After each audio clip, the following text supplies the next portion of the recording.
Hey y'all, and welcome to Culture Cult, where we are one podcast with 197 countries to explore stories, history, and music from. I'm your host, Marie, and this week we're doing travel stories. So that's when you send in your best travel stories to be read aloud, and we hear from guests on their very best travel stories also. So send in your favorite travel stories to our email, culturecultshow@gmail.com. So here joining me today is a reoccurring guest. He's on our very first guest of our podcast. He was on the Belize episode. It is our friend, Kyle Soekotjo. Why, hello there. He's here. Nice to be here. You're technically our only guest at this point, so people don't know anyone else besides you. Well, I feel honored to be the only guest. Yeah. Bar's pretty high for Bar's your pretty high. second Yeah, guest. yeah. So we're here to tell some stories that we've experienced together, but also, do you have anything you want to add on maybe your end of stories that you want to tell before we get into ours? Well, funny you should mention that. In my life, I've had the absolute joy, pleasure, and honor of being a visitor of many different countries all over Asia and Europe. There's one story that comes to mind, and it was actually when we were in London. We had went for quite a long time, actually. It was about 2.5, 3 weeks just staying in London, and London is an enormous city. So my brother and I wanted to get out of the town, to see what else there was. And so we found this bus tour that would take you outside the city. And we would go to really cool places like the Roman baths. We went to Stonehenge. But on our way back, we had stopped in this little town. I don't even know the name of it. It was really just a bathroom break because we were on a bus full of other, people with us. Travelers, yes. And so we get there and it's, cobblestone streets, very, very old town. You can just see it in the buildings, how old this town is. So Chris and I wanted to take a look around. So we start walking around and I start noticing this one name pop up everywhere. It's been a while. I forget the last name, but it was Johnny something. And it was on a plaque outside a school. It was, on the ground outside a church that had commemorated when this guy had saved people from this church that went up in flames back 30 years ago. And so I saw this guy's name everywhere. I was like, wow, he must have just been a legend. I didn't think anything of it because, like I said, we had just seen the Roman baths and we had just seen Stonehenge. So, seeing this one guy's Johnny. name, I'm like, yeah, just named Johnny. I'm just like, okay. Nothing, probably like nothing of it, right? So we have about like half an hour left, and Chris and I are like, let's just go ahead and get a drink before we go. So we go into this bar, and there are two people in this bar, which, by the way, is an old bar. You could see it in the walls. Like so dark. Yeah, dark, dim. They're playing old blues music through the thing. Yeah, you would have loved it. It smelled like whiskey and regret. And so the two people were there was this bartender who had an awesome mustache, and he's a bigger guy. He's cleaning up some glasses, and this old man in the corner sitting in the very back of the bar against the wall who had very battered clothes and a very worn face. He had a white scruffy beard and one of those like caps on. Like he just looked so English. And so Chris and I are like, well, let's go over by that guy and see if he has anything to say. So we sit down, and the bartender kind of notices that we're like sitting by him. He's like, oh, what? And so we just start like a conversation with him, and we learn that this guy actually had quite a life. He came up to us and he said, do you see that church out there? And he said, you mean the one that we passed on our way to the bar? He's like, yeah, that one. I was the one who saved that church from burning to the ground. We're like, whoa. And we look at the bartender. It's just like, is this guy for real? And the bartender is looking at us, shaking his head like, yep. And he's like, and you see that school out there? He's like, yeah. I saved those kids when that fire happened, and I was the one who ran in there and made sure everyone got out. Dang. My voice is still smoky from all those flames. We look at the bartender, and he guy's continuing telling the story, and the bartender is just shaking his head, cleaning the glass, verifying everything the guy's saying. And he leans over to me, looks me deep in the eyes, and says, but you fuck one goat. And you're Johnny the goat fucker.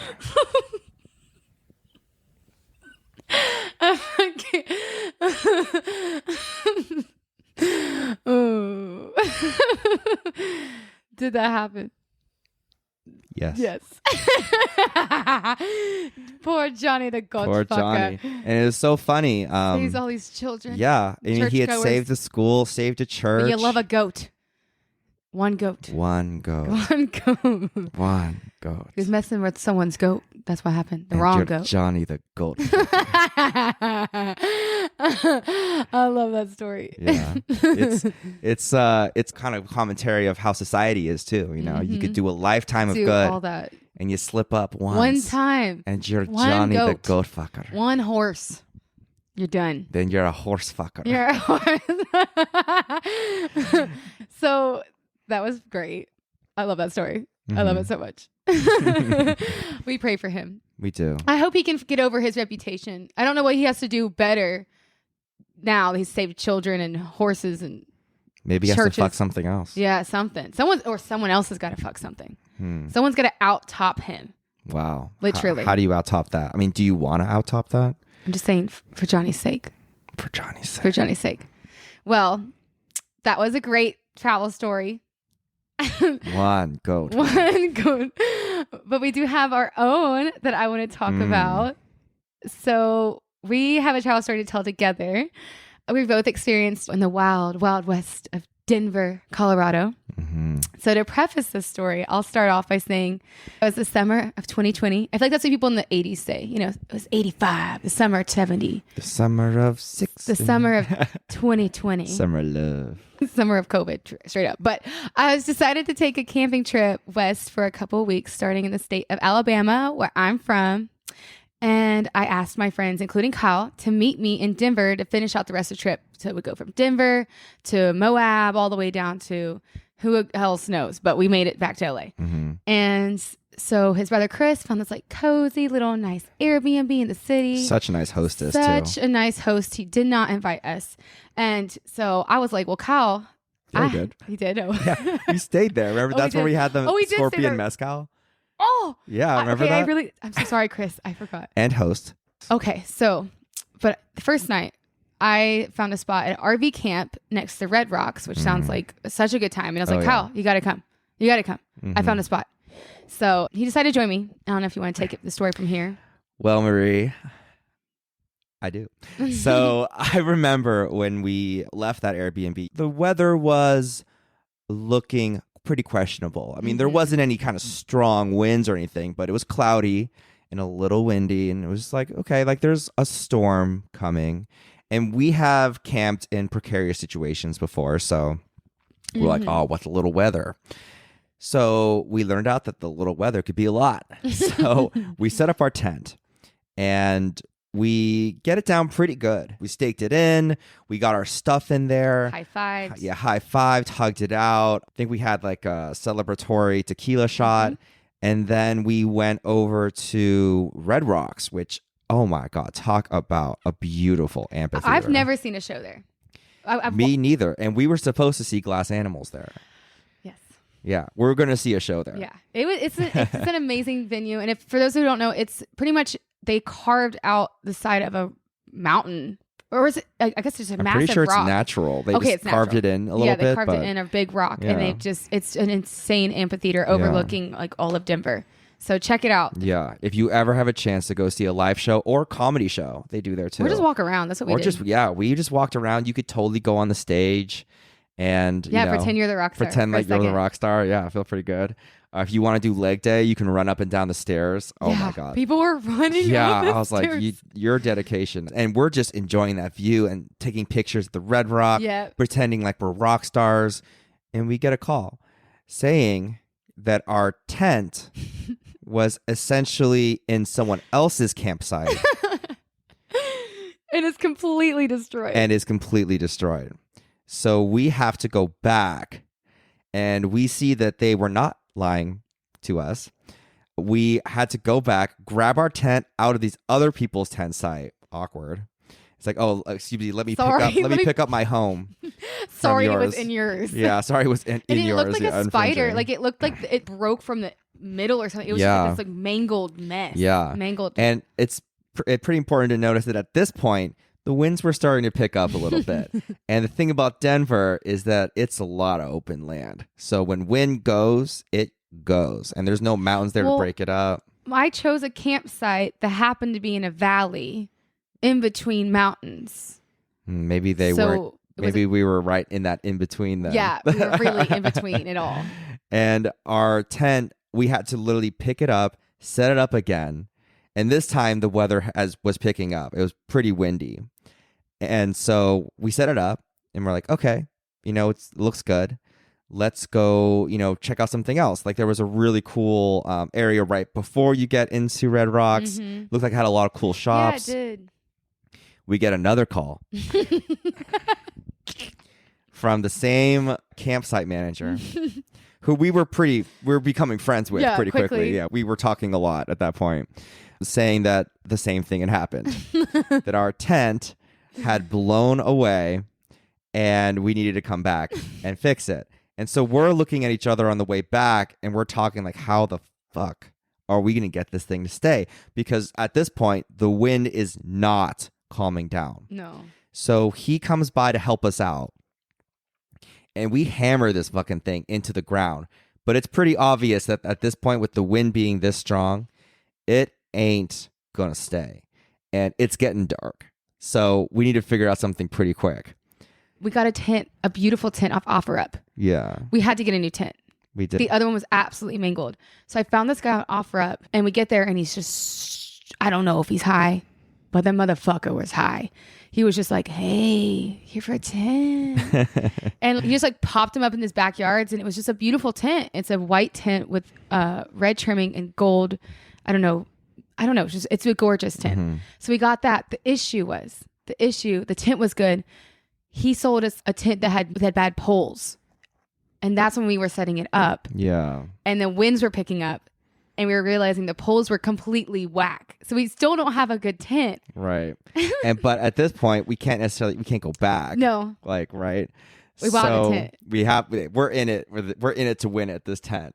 So we're at this point where we have to decide to either give up because the storm is blowing. These are winds coming in. It felt like 50 mile an hour winds just blowing. And we could barely even get the tent to go up. Yeah. Because the wind would blow it down and then blow it away. And so we mustered up our strength and went, fuck it. We're putting up this goddamn tent right now. And we literally put together this tent against a 50 mile an hour breeze. Finally get this tent to go up. Putting up a tent should not take 40 minutes, but with this wind being so hard, we couldn't even like pin it down. It was not supposed to be put up. But for some context, so what's happening is Kyle is being a motivational speaker to me because at this point I've been camping for 2 weeks and I'm just done. I'm like, oh my God, this isn't going to work. And he's like, you got it. So I'm holding the tent up with like my back. Yeah. Kyle is pinning it. Yeah. Meanwhile, just to make some context, there's a family next door eating dinner in their RV.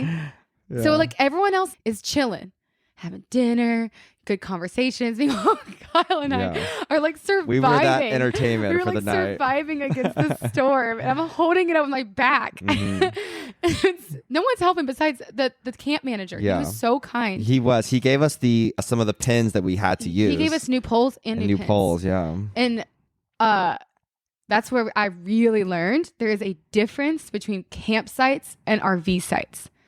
RV sites are not campsites. I'll always remember that. To be fair, I'm pretty sure reception was bad out there, but seeing two idiots set up a tent in the middle of a storm must have been pretty goddamn entertaining.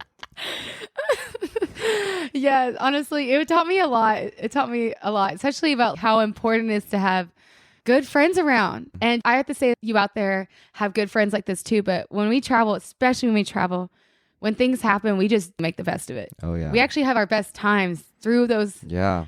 It's funny. weird Those moments. challenging moments are always what brings us closer together. I mean, it was literally hilarious. Yeah. Like I cannot express enough the image of me holding this tent on my back like I was hunchback, Kyle screaming, and then the family was just eating hot dogs. I feel like I was like captain of a ship in the middle of a freaking sea storm. It was so dramatic. It was just so dramatic. And I can't emphasize enough, guys, don't camp in an RV site. But I will be posting, especially with this episode, on places I do recommend to camp. We have a really, really good secret spot in Moab that was told by us, by friends we met in Aspen. You were camping next to ancient hieroglyphs. Yeah. And you're also camping next to a trail where they found dinosaur bones. So on this episode, I'll mention some places where my little secret spots that we found along where we went on our camping trip. Oh, yeah. That was so cool seeing those hieroglyphs. Yeah. And like just seeing them etched out. Yeah. And then like there's a remnant of ancient humanity. And on that hike that you went on in the morning, on that same trail, this kid discovers a new dinosaur. Yes. Can you imagine if you found Poison Spider Trail in Moab. It's not in the main park. And honestly, if you find that trail, Poison Spider Trail, there's campsites along that highway. So I highly recommend it. So yeah, that's our camp. What do you call it? The Camp Stormer stories? Whatever. You call it something. Stormer campers. The storm campers. Storm campers. And we get to say that because we dealt with it. And if you've camped in a storm, you let can us know say your that story. too. Yeah. Please write in if you've also camped in a storm or even been on a boat in a storm. Anything with storms, we're down for it. Oh, we're down for storms. Especially if you have a tornado story. I'm really interested in that. I've never seen a tornado. But I don't know if I really want to see one up close. Yeah. I want to see someone see it from far away. Yeah. Yeah. So if you have one of those stories. Those are crazy to me. Our next story is actually our last one. This is a story that was written in. It is one of my favorite stories. It just is. I can't explain it enough. I asked for this story to come in, but it's anonymous. I can't say the word, so let's go with that. So it starts, when me and my partner were passing through my favorite place in Australia, Byron Bay, we were going to a party off the beach. They call them Bush Doofs there. That's apparently what it's called. Bush Doof. Bush Doofs. Sounds like an Bush insult. Doof. You would call someone, hey, Bush Doof. Oi, you Bush Doof. You know, apparently it's a party. So we had to walk along the beach to get there, which ended up being a lot longer than expected. During this time, it was a bit colder, and we came across a river that flowed into the ocean. There was no way going around it, except turn around or go through it. We thought, surely it's not that deep. And we've already walked so far, so let's just try it. And her boyfriend kindly offers to take his pants off and carry me across the river so I don't get wet. When he was taking his pants off, I tried to help and ended up dropping them into the water and my phone into the river. I only saved my phone because the light was on. Poor pants were soaked, which was the entire point of taking them off. At this point, we were frustrated and cold, but we continued, and the river ended up being extremely deep. My entire pants were soaked up to my shirt, defeating the purpose of him carrying me. He was already completely soaked, so he kindly brought someone across the river on his back with his dick out the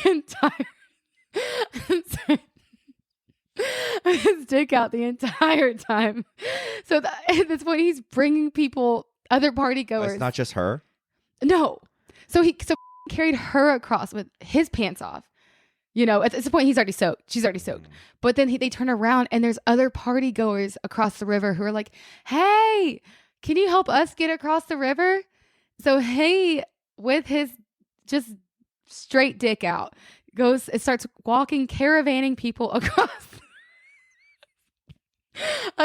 the river. Wow. Without his... I mean, like, you should see Kyle's face right now. I mean, like, he's not making a reaction. I'm sorry. That's some big dick energy. His face is very serious. Okay. It was cold and we were wet and not even interested in the party at this point until we came across one of the most magical moments I'd ever had in my time in Australia. It was a sea of bioluminescent plankton everywhere. You could step into it and it would light up blue for a couple feet. The waves were bringing heaps of blue, beautiful color into the night. It made this crazy experience all worthwhile, and I believe felt the same way as well. I love how she's talking for him. Was his dick glowing blue? And it's like, I know that's like a beautiful end to that story, but I just cannot imagine Like this poor guy is like he still has his shirt on. He's not naked. He has a shirt on and he's just like dick out, caravanning people across this cold imagine river. being that next person in line, be like, "Well, my time to jump on this guy's back." I know. I'd be like, "You know what, man? I'm gonna swim." Oh my God. I would be like, thank you. That is seriously so nice. Yeah, I mean, it is really nice. It is so. He's a great guy. He is a great guy. It just says a lot about his character. It does. It really does. And his back. And his.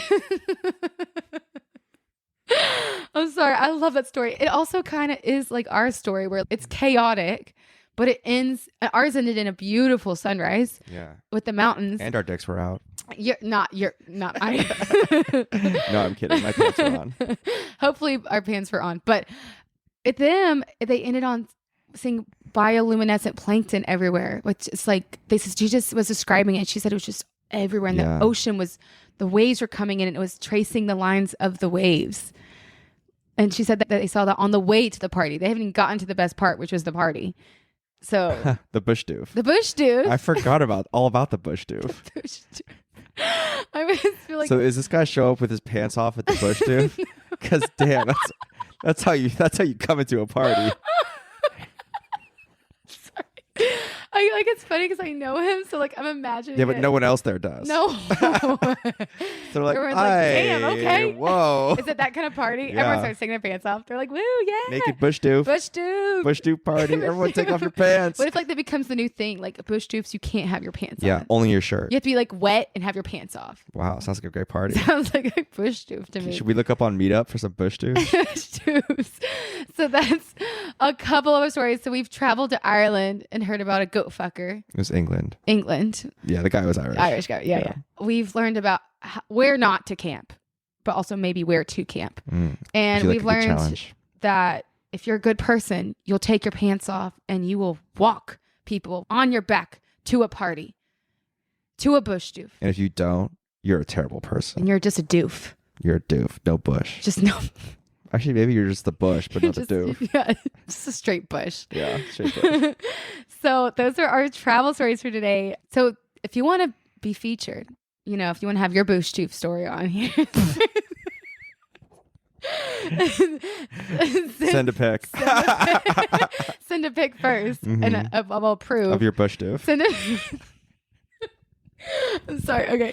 Send your Bush Doof stories to culturecultshow@gmail.com. They can be anonymous, or you can put on your Twitter, your Instagram. I don't know what you want. Put your name on it. That's culturecultshow. culturecultshow@gmail.com. Okay. So thank you for joining me on our first first travel episode together. Ending notes. I know you're in a band, Soekotjo. Yeah. Do you have anything you want to say about what's going on with your band? Well, we've got our first EP dropping in February of 2021. Okay. You're like 29. I was building, suspense there. Yeah, it was good. It's if you like rock and roll with a little touch of modern, then check us out. You can follow us on Instagram. We are Soekotjo Music. That's SOKOJO Music. Yeah. And, subscribe, check us out on YouTube, and we hope to see you guys at one of our upcoming shows. Stay tuned. Yeah, that was nice. Thanks. He is the ad promoter for his band, so that's also what you could get. And as a musician, I do try to stay tuned. Yeah. Oh my God, puns. It's harder than it looks. Oh, we're going to end on that one. Just hate puns, y'all. It's funny because I'm so good at them. You're really good at them. And for the punniest person I know, I don't mind them. Right. But before you hated them. But I truly did. Yeah. But you're coming around the corner. I will accept yours. I will accept yours. So you get a pun point. Sweet. So to end our episode, you got to check out our upcoming episode, which will be about, this is a pretty different vibe. It's a very powerful episode. Ooh. It's about how far would you go for your freedom and your passions? Would you risk prison or death for it? We're talking about the recent and powerful music revolution in our next country, which is Libya, which Kyle's brother, Chris, is going to be talking on that episode with us. So it's a bit more serious than picking a dumb camping spot or helping people with your pants off go across the river to a Bush Doof. So Thank you for coming, Kyle. Or let me come to your house to record this. You're welcome. Anytime. Anytime. And so, yeah, we'll see y'all next time. Bye. Cheers.